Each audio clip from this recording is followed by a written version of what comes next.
ಮೊದಲನೇ ಕ್ವಶನ್ ನೋಡೋದಾದರೆ, ಕನ್ನಡ ಸಾಹಿತ್ಯದಲ್ಲಿ ಆಧುನಿಕ ಕನ್ನಡ ಕಾವ್ಯದ ಮುಂಗೋಳಿ ಎಂದು ಯಾರನ್ನ ಕರೆಯಲಾಗುತ್ತದೆ?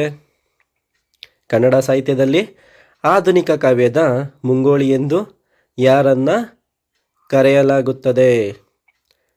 ಆಪ್ಷನ್ ನೋಡೋದಾದರೆ, ದ.ರಾ ಬೇಂದ್ರೆನಾ, ಇಲ್ಲ ಬಿ.ಎಂ. ಶ್ರೀಕಂಠಯ್ಯನವ್ರನ್ನ, ಇಲ್ಲ ಗೋವಿಂದ ಪೈ ಅವರನ್ನ, ಇಲ್ಲ ಕುವೆಂಪು ಅವರನ್ನ. ಯಾರನ್ನ ಕನ್ನಡದ ಮುಂಗೋಳಿ ಅಂತ ಕರೀತಾರೆ? ಎಂ ಗೋವಿಂದ ಪೈ ಯವರನ್ನ ಕನ್ನಡದ ಮುಂಗೋಳಿ ಅಂತ ಕರೆಯಲಾಗುತ್ತೆ. ಎಂ ಗೋವಿಂದ ಪೈ ಅವರು ಹಳೆಯ ಛಂದಸ್ಸಿನ ಕಟ್ಟುಪಾಡುಗಳನ್ನು ಮುರಿದು ಹೊಸ ಕಾವ್ಯದ ಮುನ್ಸೂಚನೆಯನ್ನು ಕೊಟ್ಟರು ಮತ್ತು ಹೊಸ ಕಾವ್ಯಗಳನ್ನು ರಚನೆಯನ್ನು ಮಾಡಿದ್ರು. ಇದರಿಂದ ಈ ಎಂ ಗೋವಿಂದಪ್ಪಯ್ಯವ್ರನ್ನ ಕನ್ನಡದ ಮುಂಗೋಳಿ ಅಂತ ಕರೆಯಲಾಗುತ್ತದೆ. ಮುಂದಿನ ಕ್ವಶನ್ ನೋಡೋದಾದರೆ, ಈ ಕೆಳಗಿನವುಗಳಲ್ಲಿ ಯಾವುದು ತತ್ಪುರುಷ ಸಮಾಸಕ್ಕೆ ಉದಾಹರಣೆಯಾಗಿದೆ? ಈ ಕೆಳಗಿನವುಗಳಲ್ಲಿ ಯಾವುದು ತತ್ಪುರುಷ ಸಮಾಸಕ್ಕೆ ಉದಾಹರಣೆಯಾಗಿದೆ? ಹೆಬ್ಬಾಗಿಲು ಅನ್ನೋದಾ, ಇಲ್ಲ ಕೆಂದವರೆ ಅನ್ನೋದಾ, ಇಲ್ಲ ಕೈಮರ ಅನ್ನೋದಾ, ಇಲ್ಲ ತಲೆ ನೋವು ಅಂತ ಅನ್ನೋದಾ? ಯಾವುದು ತತ್ಪುರುಷ ಸಮಾಸಕ್ಕೆ ಉದಾಹರಣೆಯಾಗಿದೆ? ತಲೆನೋವು ತತ್ಪುರುಷ ಸಮಾಸಕ್ಕೆ ಉದಾಹರಣೆಯಾಗಿದೆ. ಇದನ್ನು ತಲೆನೋವನ್ನು ಬಿಡಿಸಿ ಬರೆದಾಗ ತಲೆಯಲ್ಲಿ ಪ್ಲಸ್ ನೋವು ತಲೆನೋವು ಆಗುತ್ತದೆ. ಇಲ್ಲಿ ವಿಭಕ್ತಿ ಪ್ರತ್ಯಯ ಲೋಪವಾಗಿ ಉತ್ತರ ಪದದ ಅರ್ಥ ಪ್ರಧಾನವಾಗಿದೆ. ಅದಕ್ಕೋಸ್ಕರ ಇದು ತತ್ಪುರುಷ ಸಮಾಸ ಆಗುತ್ತೆ. ಮುಂದಿನ ಕ್ವಶನ್ ನೋಡೋದಾದರೆ, ಅತ್ತೆ ಮಗಳು ಪದದಲ್ಲಿರುವ ಸಂಧಿ ಯಾವುದು? ಅತ್ತೆ ಮಗಳು ಪದದಲ್ಲಿರುವ ಸಂಧಿ ಯಾವುದು? ಆಪ್ಷನ್ ನೋಡೋದಾದರೆ, ಇಲ್ಲಿ ಸಂಧಿ ಕಾರ್ಯ ನಡೆದಿಲ್ಲ ಅಂತನಾ, ಇಲ್ಲ ಲೋಪ ಸಂಧಿ ಅಂತನಾ, ಇಲ್ಲ ಆದೇಶ ಸಂಧಿ ಅಂತನಾ, ಇಲ್ಲ ಯಕಾರಾಗಮ ಸಂಧಿ ಅಂತ ಹೇಳ್ಬೋದಾ? ಅತ್ತೆ ಪ್ಲಸ್ ಮಗಳು ಅತ್ತೆ ಮಗಳು ಆಗುತ್ತಾ? ಇದಕ್ಕೆ ಆನ್ಸರ್ ಯಾವುದು? ಸಂಧಿ ಕಾರ್ಯ ನಡೆದಿಲ್ಲ. ಇದಕ್ಕೆ ಆನ್ಸರ್ ಆಗುತ್ತೆ. ಇಲ್ಲಿ ಯಾವುದಾದ್ರು ಅಕ್ಷರ ಲೋಪವಾಗಿ ಹೋಗಿದೆಯಾ? ಇಲ್ಲ. ಯಾವುದಾದ್ರು ಅಕ್ಷರ ಆದೇಶವಾಗಿ ಬಂದಿದೆಯಾ? ಇಲ್ಲ. ಯಾವುದಾದ್ರೂ ಅಕ್ಷರ ಹೊಸ್ದಾಗಿ ಬಂದಿದೆಯಾ? ಅದಕ್ಕೋಸ್ಕರ ಇದು ಸಂಧಿ ಕಾರ್ಯ ನಡೆದಿಲ್ಲ ಅಂತ ಹೇಳ್ಬೋದಾಗಿದೆ. ಈ ಕ್ವಶನ್ ನೋಡೋದಾದರೆ ಇಂಗ್ಲಿಷ್ ಪತ್ರಿಕೆಯ ಕ್ವಶನ್ ಆಗಿದೆ. Select the correct collective noun for a group of geese in flight ಅಂತ ಇದೆ. Select the correct collective noun for group of geese in flight ಅಂತ ಇದೆ. ಏನಿದು? ಆನ್ಸರ್ ಯಾವುದಾಗುತ್ತೆ ಇದಕ್ಕೆ? ಎ ಪ್ರೈಡ್ ಅನ್ನೋದಾಗುತ್ತಾ? ಇಲ್ಲ. ಎ ಫ್ಲಾಕ್ ಅನ್ನೋದಾಗುತ್ತಾ? ಇಲ್ಲ. ಎ ಸ್ಕಿನ್ ಅನ್ನೋದಾಗುತ್ತಾ? ಇಲ್ಲ. ಎ ಗ್ಯಾಗಲ್ ಆಗುತ್ತಾ? ಯಾವುದಾಗುತ್ತೆ? ಎ ಸ್ಕಿನ್ ಇದಕ್ಕೆ ಆನ್ಸರ್ ಆಗುತ್ತೆ. A skein is used specifically when they are ಯಾವ ಫಾರ್ಮೇಷನ್. ಗೀಸ್ ಅಂದರೆ ಏನು? ಬಾತುಕೋಳಿ ರೀತಿ ಇರುವಂತಹ ಪಕ್ಷಿಗಳು ಅಂತ. ವಿ ಶೇಪಲ್ಲಿ ಇದು ಹಾರುತ್ತಿರುವುದನ್ನು ಫ್ಲೈಟ್ ಅಂತ ಕರಿತೀವಿ. A gaggle refers to a group of geese on the ground or water is a gaggle is different from geese. ಮುಂದಿನ ಕ್ವಶನ್ ನೋಡೋದಾದರೆ, identify the figure of speech. ಏನಂತ ಇದೆ? The trees danced in the wind ಅಂತ ಇದೆ. The trees danced in the wind ಅಂತ ಇದೆ. ಇದಕ್ಕೆ answer ಯಾವುದಾಗುತ್ತೆ? ಇದು ಪರ್ಸಾನಿಫಿಕೇಶನ್ ಆಗುತ್ತೆ.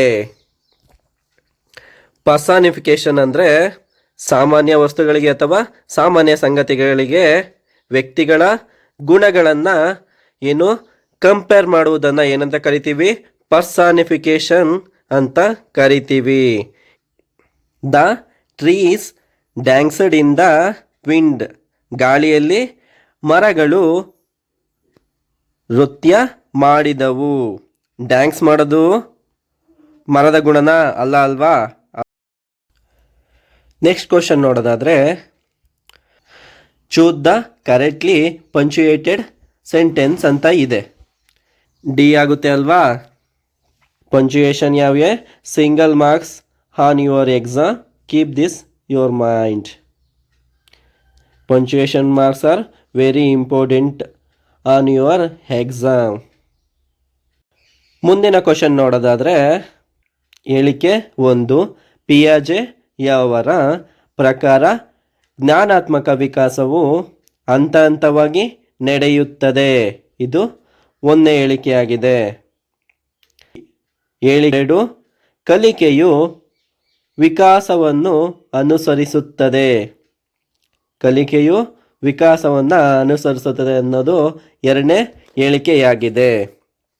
ಎ ಆಪ್ಷನ್ ನೋಡೋದಾದರೆ 1 ಮಾತ್ರ ಸರಿ. ಬಿ ಆಪ್ಷನ್ ನೋಡೋದಾದರೆ 2 ಮಾತ್ರ ಸರಿ. ಸಿ ಆಪ್ಷನ್ ನೋಡೋದಾದರೆ 1, 2 ಸರಿ. ಡಿ ಆಪ್ಷನ್ ನೋಡೋದಾದರೆ 1 ಮತ್ತು 2 ಸರಿ ತಪ್ಪು ಅಂತ ಇದೆ. ಡಿ ಆಪ್ಷನ್ ನೋಡೋದಾದರೆ 1, 2 ತಪ್ಪು ಅಂತ ಇದೆ. ಮತ್ತೆ ಎ ಆಪ್ಷನಲ್ಲಿ ನೋಡೋದಾದರೆ ಬಿ ಅಂತ ಇದೆ. ಬಿ ಆಪ್ಷನ್ ನೋಡೋದಾದರೆ ಡಿ ಅಂತ ಇದೆ. ಸಿ ಆಪ್ಷನಲ್ಲಿ ನೋಡೋದಾದರೆ ಎ ಅಂತ ಇದೆ. ಡಿ ಆಪ್ಷನ್ ನೋಡೋದಾದರೆ ಸಿ ಅಂತ ಇದೆ. ಹಾಗಾದರೆ ಇಲ್ಲಿ ಉತ್ತರ ಯಾವುದು? ಸಿ ಆಪ್ಷನ್ 1 ಮಾತ್ರ ಸರಿ. ಪಿಯಾಜೆಯವರ ಪ್ರಕಾರ ಜ್ಞಾನಾತ್ಮಕ ವಿಕಾಸವು ಹಂತ ಹಂತವಾಗಿ ನಡೆಯುತ್ತದೆ.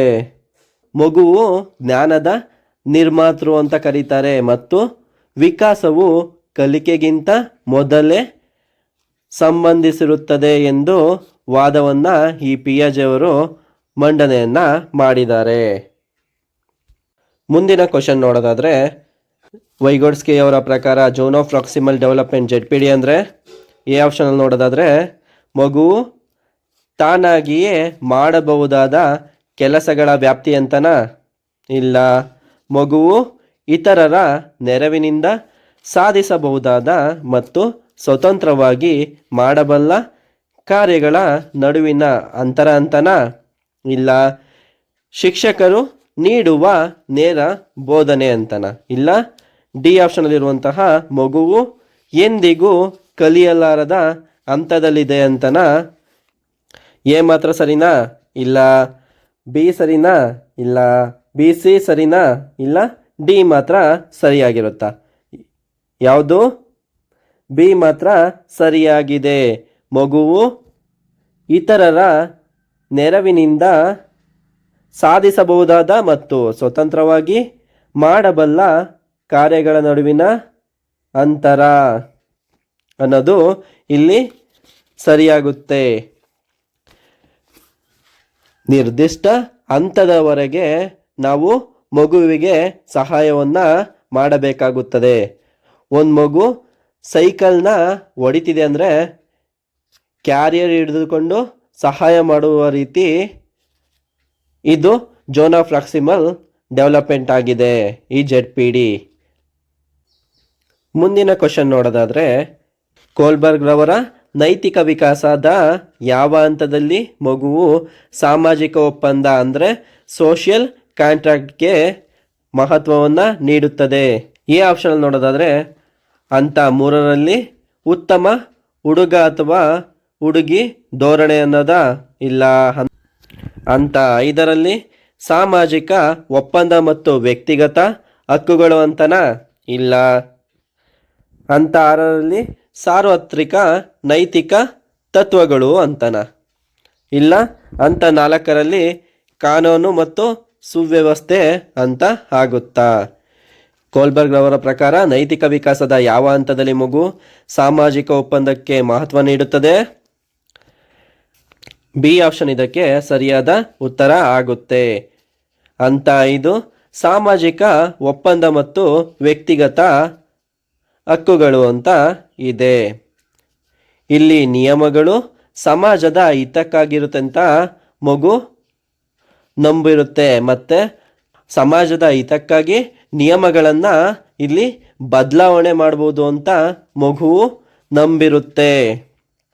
ಈ ಸೋಷಿಯಲ್ ಕಾಂಟ್ರಾಕ್ಟ್ ಪುಸ್ತಕವನ್ನು ಯಾರು ಬರೆದಿದ್ದಾರೆ? Social contract book is written by whom? ಯಾರು? Jean Jacques Rousseau.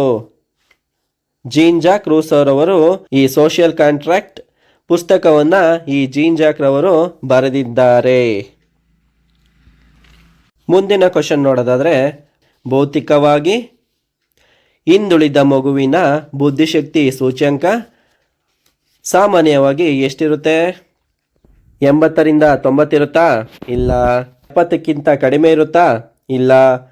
90ರಿಂದ 110 ಇರುತ್ತಾ? ಇಲ್ಲ. 120ಕ್ಕಿಂತ ಹೆಚ್ಚಿರುತ್ತಾ? ಬೌದ್ಧಿಕವಾಗಿ ಹಿಂದುಳಿದ ಮಗುವಿನ ಬುದ್ಧಿಶಕ್ತಿ ಸೂಚ್ಯಂಕವು 70ಕ್ಕಿಂತ ಕಡಿಮೆ ಇರುತ್ತೆ. ಸಾಮಾನ್ಯ ಬುದ್ಧಿಶಕ್ತಿ 90ರಿಂದ 110 ಇರುತ್ತೆ ಅಂತ ಹೇಳ್ಬೋದು. 140ಕ್ಕಿಂತ ಹೆಚ್ಚಿದರೆ ಅಂತಹ ಮಗುವನ್ನು ಏನಂತ ಅನ್ಬೋದು? ಪ್ರತಿಭಾವಂತ ಮಗು ಅಂತ ಕೂಡ ಕರಿಬಹುದಾಗಿರುತ್ತೆ.